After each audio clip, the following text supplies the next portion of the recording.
When you talk about working with Randy Orton, not a lot of people get to counter the RKO. Brother, I got a story for you.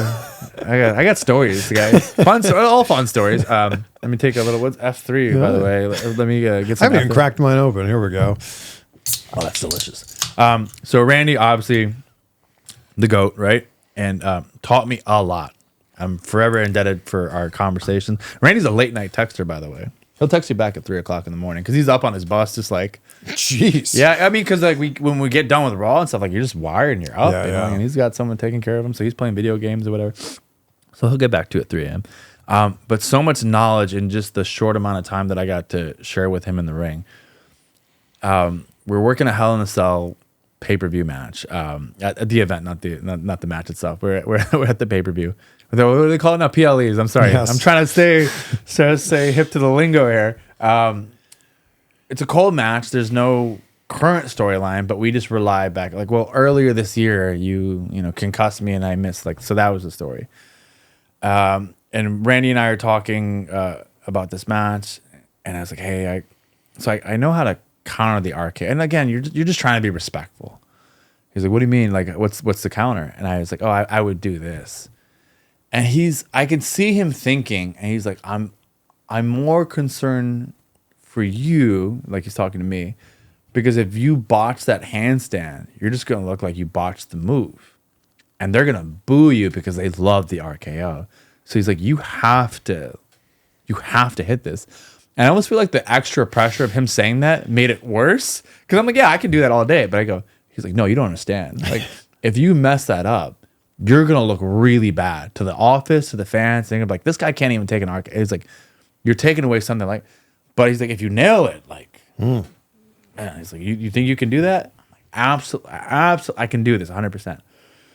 So we get to the match. I know Randy Orton's jacked right now, right? Like, but still back then he was still jacked, right?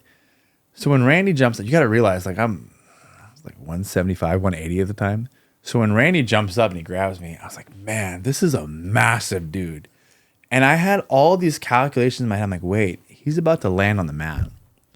When he lands on the mat, he takes a bump. The ring moves a little bit more different than a 205 live match, right? And I was like, oh, I have to handstand while this 280-pound guy is bumping at the same time. And if my elbows, like, go in, I'm going to mess up the move like he said I was going to.